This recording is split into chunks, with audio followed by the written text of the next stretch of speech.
श्रीमद्भागवत महापुराण दशम स्कंध अध्याय 78 दंतवक्त्र और विदुरथ का उद्धार तथा तीर्थयात्रा में बलराम जी के हाथ से सूत जी का वध। श्री सुखदेव जी कहते हैं, परीक्षित, शिशुपाल, शाल और पौंड्रक के मारे जाने पर उनकी मित्रता का ऋण चुकाने के लिए मूर्ख दंतवक्त्र अकेला ही पैदल युद्धभूमि में आ धमका। वह क्रोध के मारे आग बबूला हो रहा था। शस्त्र के नाम पर उसके हाथ में एकमात्र गदा थी, परंतु परीक्षित लोगों ने देखा वह इतना शक्तिशाली है कि उसके पैरों की धमक से पृथ्वी हिल रही है। भगवान श्री कृष्ण ने जब उसे इस प्रकार आते देखा तब झटपट हाथ में गदा लेकर वे रथ से कूद पड़े।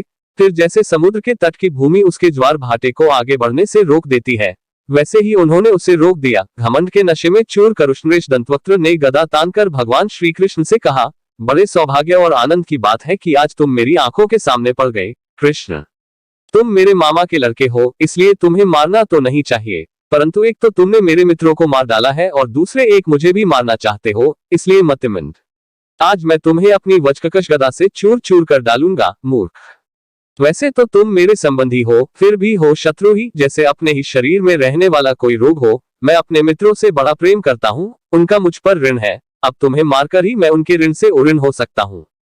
जैसे महावत अंकुश से हाथी को घायल करता है, वैसे ही दंतवक्त्र ने अपनी कड़वी बातों से श्री कृष्ण को चोट पहुंचाने की चेष्टा की और फिर वह उनके सिर पर बड़े वेग से गदा मारकर सिंह के समान गरज उठा। रणभूमि में गदा की चोट खाकर भी भगवान श्री कृष्ण टस से मज नहीं हुए। उन्होंने अपनी बहुत बड़ी कौमुद की गदा संभालकर उससे दंतवक्त्र के वक्षस्थल पर प्रहार किया।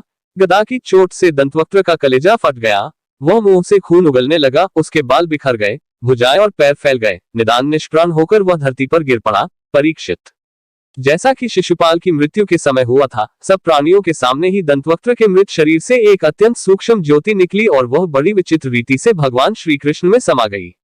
दंतवक्त्र के भाई का नाम था विदुरथ। वह अपने भाई की मृत्यु से अत्यंत शोकाकुल हो गया। अब वह क्रोध के मारे लंबी लंबी सांस लेता हुआ हाथ में ढाल तलवार लेकर भगवान श्री कृष्ण को मार डालने की इच्छा से आया। राजेंद्र, जब भगवान श्री कृष्ण ने देखा कि अब वह प्रहार करना ही चाहता है, तब उन्होंने अपने छुरे के समान तीखी धार वाले चक्र से किरीट और कुंडल के साथ उसका सिर धड़ से अलग कर दिया। इस प्रकार भगवान श्री कृष्ण ने शाल्व, उसके विमान सौभ, दंतवक्त्र और विदुरथ को, जिन्हें मारना दूसरों के लिए अशक्य था, मारकर द्वारकापुरी में प्रवेश किया। उस समय देवता और मनुष्य उनकी स्तुति कर रहे थे। बड़े बड़े ऋषि मुनि, सिद्ध, गंधर्व, विद्याधर और वासुकी आदि महानाग, अप्सराएं, पितर, यक्ष, किन्नर तथा चारण उनके ऊपर पुष्पों की वर्षा करते हुए उनकी विजय के गीत गा रहे थे। भगवान के प्रवेश के अवसर पर पुरी खूब सजा दी गई थी और बड़े बड़े वृषणवंशी यादव वीर उनके पीछे पीछे चल रहे थे। योगेश्वर एवं जगदीश्वर भगवान श्री कृष्ण इसी प्रकार अनेकों खेल खेलते रहते हैं। जो पशुओं के समान अविवेकी हैं, वे उन्हें कभी हारते भी देखते हैं, परंतु वास्तव में तो वे सदा सर्वदा विजयी ही हैं। एक बार बलराम जी ने सुना कि दुर्योधन आदि कौरव पांडवों के साथ युद्ध करने की तैयारी कर रहे हैं। वे मध्यस्थ थे, उन्हें किसी का पक्ष लेकर लड़ना पसंद नहीं था।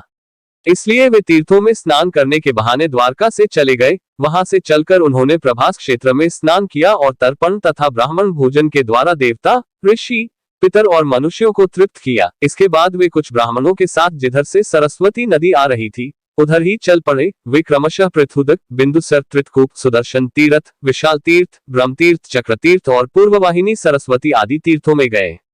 परीक्षित, तदनंतर यमुना तट और गंगा तट के प्रधान प्रधान तीर्थों में होते हुए वे नैमिषारण्य क्षेत्र में गए। उन दिनों नैमिषारण्य क्षेत्र में बड़े बड़े ऋषि सत्संग रूप महान सत्र कर रहे थे।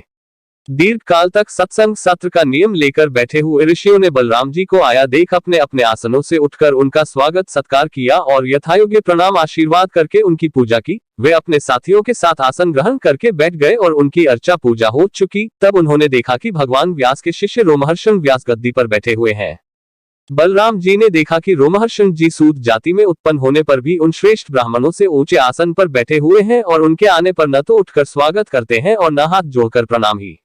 इस पर बलराम जी को क्रोध आ गया। वे कहने लगे कि यह रोमहर्षण प्रतिलोम जाति का होने पर भी इन श्रेष्ठ ब्राह्मणों से तथा धर्म के रक्षक हम लोगों से ऊपर बैठा हुआ है, इसलिए यह दुर्बुद्धि मृत्युदंड का पात्र है। भगवान व्यासदेव का शिष्य होकर इसने इतिहास, पुराण, धर्मशास्त्र आदि बहुत से शास्त्रों का अध्ययन भी किया है, परंतु अभी इसका अपने मन पर संयम नहीं है। यह विनय नहीं, उद्दंड है। इस अजातितात्मा ने झूठ मूठ अपने को बहुत बड़ा पंडित मान रखा है। जैसे नट की सारी चेष्टाएं अभिनय मात्र होती हैं, वैसे ही इसका सारा अध्ययन स्वांग के लिए है। उससे न इसका लाभ है और न किसी दूसरे का। जो लोग धर्म का चिन्ह धारण करते हैं, परंतु धर्म का पालन नहीं करते वे अधिक पापी हैं और वे मेरे लिए वध करने योग्य हैं इस जगत में, इसीलिए मैंने अवतार धारण किया है।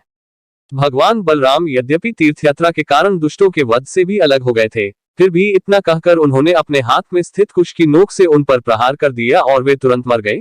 होनहार ही ऐसी थी। सूत जी के मरते ही सब ऋषि मुनि हाय हाय करने लगे, सबके चित्त खिन्न हो गए। उन्होंने देवाधिदेव भगवान बलराम जी से कहा, प्रभु आपने यह बहुत बड़ा अधर्म किया। यदुवंश शिरोमणि सूत जी को हम लोगों ने ही ब्राह्मणोचित आसन पर बैठाया था और जब तक हमारा यह सत्र समाप्त न हो तब तक के लिए उन्हें शारीरिक कष्ट से रहित आयु भी दे दी थी। आपने अनजान में यह ऐसा काम कर दिया जो ब्रह्महत्या के समान है। हम लोग यह मानते हैं कि आप योगेश्वर हैं, वेद भी आप पर शासन नहीं कर सकता, फिर भी आपसे यह प्रार्थना है कि आपका अवतार लोगों को पवित्र करने के लिए हुआ है। यदि आप किसी की प्रेरणा के बिना स्वयं अपनी इच्छा से ही इस ब्रह्महत्या का प्रायश्चित कर लेंगे तो इससे लोगों को बहुत शिक्षा मिलेगी। भगवान बलराम ने कहा, मैं लोगों को शिक्षा देने के लिए, लोगों पर अनुग्रह करने के लिए इस ब्रह्महत्या का प्रायश्चित अवश्य करूंगा। अतः इसके लिए प्रथम श्रेणी का जो प्रायश्चित हो आप लोग उसी का विधान कीजिए। आप लोग इस सूत को लंबी आयु, बल, इंद्रिय शक्ति आदि जो कुछ भी देना चाहते हो मुझे बतला दीजिए, मैं अपने योग बल से सब कुछ संपन्न किए देता हूँ। ऋषियों ने कहा, बलराम जी आप ऐसा कोई उपाय कीजिए जिससे आपका शस्त्र, पराक्रम और इनकी मृत्यु भी व्यर्थ न हो और हम लोगों ने उन्हें जो वरदान दिया था वह भी सत्य हो जाए। भगवान बलराम ने कहा, ऋषियों वेदों का ऐसा कहना है कि आत्मा ही पुत्र के रूप में उत्पन्न होता है, इसलिए रोमहर्षण के स्थान पर उनका पुत्र आप लोगों को पुराणों की कथा सुनाएगा। उसे मैं अपनी शक्ति से दीर्घायु, इंद्रिय शक्ति और बल दिए देता हूँ। ऋषियों इसके अतिरिक्त आप लोग और जो कुछ भी चाहते हो मुझसे कहिए, मैं आप लोगों की इच्छा पूर्ण करूंगा। अनजान में मुझसे जो अपराध हो गया है उसका प्रायश्चित भी आप लोग सोच विचार कर बतलाइए, क्योंकि आप लोग इस विषय के विद्वान हैं। ऋषियों ने कहा, बलराम जी इलवल का पुत्र बलवल नाम का एक भयंकर दानव है। वह प्रत्येक पर्व पर यहाँ आ पहुंचता है और हमारे इस सत्र को दूषित कर देता है। यदुनंदन वो यहाँ आकर पीप, खून, विष्ठा, मूत्र, शराब और मांस की वर्षा करने लगता है। आप उस पापी को मार डालिए, हम लोगों की यह बहुत बड़ी सेवा होगी। इसके बाद आप एकाग्रचित से तीर्थों में स्नान करते हुए 12 महीनों तक भारतवर्ष की परिक्रमा करते हुए विचरण कीजिए, इससे आपकी शुद्धि हो जाएगी।